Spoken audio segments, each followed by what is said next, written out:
በስመ አብ ወወልድ ወመንፈስ ቅዱስ አሐዱ አምላክ አሜን። ሰላም ጤና ይስጥልን ውድ የመሐሌት ፋሚሊ ዩቲዩብ ተከታታዮች እንደምን ቆያችሁ? ሼር፣ ላይክ፣ ሰብስክራይብ በማድረግ አብረውን ይቆዩ። የዛሬው ርዕሳችን ግንቦት 21 የምናከብረው የደብረ ምጥማቅ በተመለከተ ነው። ቅድስት ድንግል ማርያም ምን ያደረገችበት ቀን ነው? ደብረ ምጥማቅስ ለምን ይከበራል የሚለውን አብረን እንመለከታለን። እናታችን ቅድስት ድንግል ማርያም በምድረ ግብጽ ለ5 ቀናት በተከታታይ ቀናት በቀን ነው። ዛሬ ግንቦት 21 ቀን የምናከብረው ብቻ ሳይሆን እስከ ግንቦት 25 ቀን ለተከታታይ ለ5 ቀናት የተገለጠችበት ቀን ነው። ይሄ ለምን ሆነ ሲባል ለስም አጠራሩ ክብር ምስጋና ይገባዋል። ጌታችን ኢየሱስ ክርስቶስ ወደ ግብጽ እመቤታችንና ዮሴፍ በተሰደዱ ጊዜ ጌታችን ኢየሱስ ክርስቶስ 2 ዓመት ነበረ። በምጥማቅ ተራራም ላይ አርፈው ነበረ። ጌታችን ኢየሱስ ክርስቶስን ያንን ቦታ ባርኮት ነበረ። ለቅድስት ድንግል ማርያምም ይሄ ቦታ ያንቺ መገለጥ የሚታይበት ቦታ ይሁን ብሎ ተናግሮ ነበር። ከዚህም በተጨማሪ በመጽሐፈ ስንክሳር ላይ በዝርዝር እንመለከተዋለን። እናታችን ቅድስት ድንግል ማርያም ልጇን ይዛ ከዮሴፍ ጋር በተሰደደች ጊዜ ወደ ግብጽ በተሰደደች ጊዜ ያረፈችበት ቦታ ነው ደብረ ምጥማቅ ማለት። ለዮሴፍ መልአኩ ተገለጠለት። ሕፃኑንና እናቱን ይዘ ወደ ግብጽ ሂድ፣ ተመለስ እስከምልህ እንዳትመለስ ብሎ ነበር የነገረው። ጌታችን ኢየሱስ ክርስቶስም ለእናቱ በዚህ ቦታ ቤተ ክርስቲያን እንደሚሰራ አሳውቋት ነበረ። ቤተ ክርስቲያኒቱም ተሰርቶ ብዙ መነኮሳትን ይኖሩበት ነበረ። በዚያም ቀን እመቤታችን ቅድስት ድንግል ማርያም በግንቦት 21 ማለት ነው ተገልጣ ለተከታታይ ለ5 ቀናት ታይታቸው ነበረ። በዛ ቦታም ላይ የተሰበሰቡትን ሕዝቦችን ባርካቸዋለች።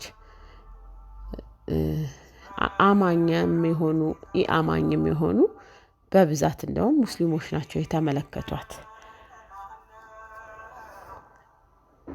ልክ አሁን ላይ የሚዲያ ባለሙያዎችን ለመመልከት ህዝቡ እኛም እንደምንጓጓው ያውም ለኃጢአት ማለት ነው። ዘፈን ኃጢአት ነው በእምነታችን አይፈቀድም። ያንን እንኳን ለመመልከት እነሱን እንኳን ለመመልከት እንደምንወጣው ሁሉ እመቤታችን ቅድስት ድንግል ማርያም ደግሞ በተገለጠች ጊዜ የግብጽ ህዝቦች እሷን ለመመልከት ይመጡ ነበረ። እመቤታችን በልጇ መለኮት አገላለጥ ነበር የተገለጠችው። መለኮቱ በዚያ ልክ ስለነበረ መላእክቶችን በዙሪያዋ ነበሩ። ሄሮድስ በግብጽ ህፃናትን የፈጀው እነዛ ህፃናቶች ራሱ በላይዋ ላይ ሆነው ይዘሉ ነበር። ይህንን ደግሞ ህዝቡ ይመለከት ነበር።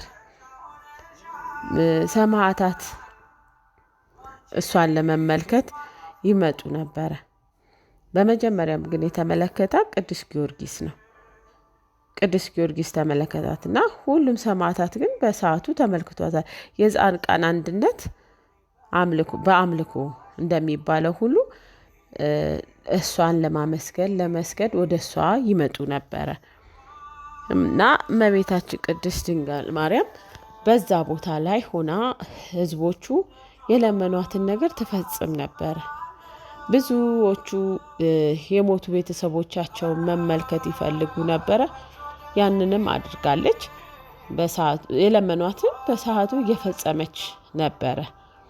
ዛሬም በዚህ ሰዓት የልባችንን መሻት ብንጠይቃት በዚህ ቀን በደንብ እመቤታችን ቅድስት ድንግል ማርያም አማላጅነቷ የሚሰራበት ቀን ነው። ግንቦት 21 ማለት ነው።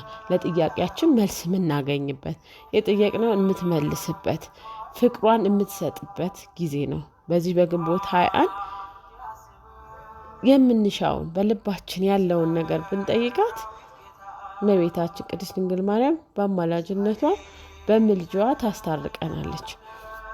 ከዛም ለ5 ቀናት ከቆየች በኋላ ግንቦት 25 መልሳ በመላእክት ታጅባ ሱራፌል ክሩቤል አብረዋት ነው የነበሩት። እነሱ ሁሉ ሲያመሰግኗት ህዝቡ ይመለከት ነበር እና እንደዛው አጅበው በአመጣጧ በክብር አመጣጧ በክብር ወደ ሰማይ አርጋለች ማለት ነው። ለቦታው ስያሜ ክርስቶስ ነው የሰጠው። ኢየሱስ ክርስቶስ ነው ምጥማቅ ብሎ የሰየመው። ደብረ ማለት ተራራ ሲሆን ምጥማቅ ማለት ደግሞ የቦታው ስያሜ ነው። ስለዚህ አንድ ላይ ምን ይባላል? ደብረ ምጥማቅ ይባላል ማለት ነው። በቦታው ዛሬም ድረስ አምልኮ እግዚአብሔር ይፈጸምበታል። የእግዚአብሔር ምስጋና ይደረግበታል።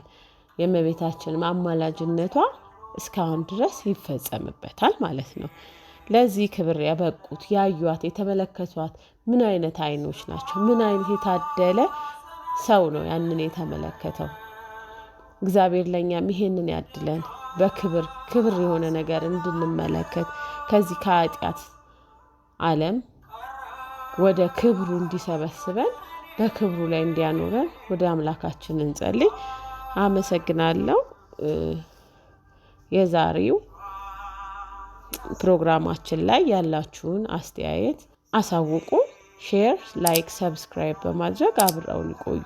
የእመቤታችን የቅድስት ድንግል ማርያም በረከቷ፣ ረድኤቷ፣ አማላጅነቷ አይለየን። አሜን።